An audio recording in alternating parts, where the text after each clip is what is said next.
I'm Polybath, and I travel throughout the country helping schools manage and change difficult behavior that interrupts instruction. Today, I'm going to answer a question about a child who gets really upset. When a child gets so upset that they smash a window, are they aware of how out of control they are? And what's a logical consequence? When a child gets that upset that they smash a window or destroy something, similar, no, they're not aware of it.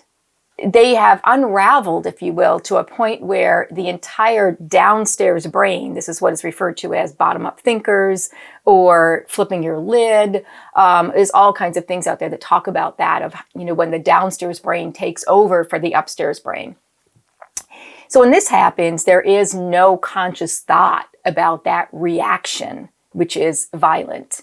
I think when a child gets to that point, we probably would want to go backwards and say, at what point could we have intervened to prevent it? But there are some times, and I have seen it and witnessed it, when it just happened and we didn't even see it coming.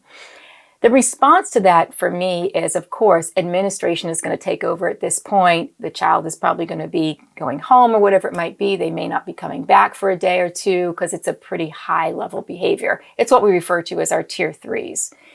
But if we have a child who has a pattern of this, we have to ask ourselves, are they able to come back to school as if nothing happened?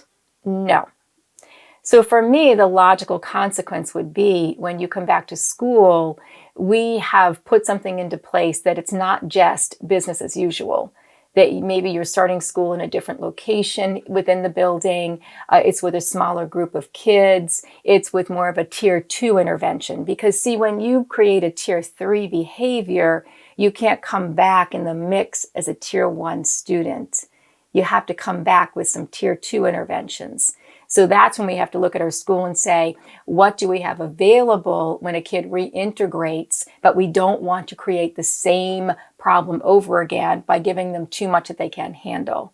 So the question is always going to be, what do we have? If we don't have anything and we have children like this that are in our population, then we have to start thinking about, we've got to be ready for it ahead of time.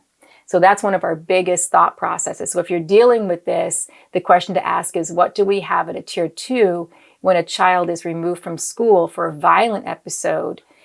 The logical consequence is, how do they reintegrate, not just business as usual? Don't forget to like, subscribe, hit the bell for notifications, watch these videos, and if you've got questions for future videos, put those in the comments below.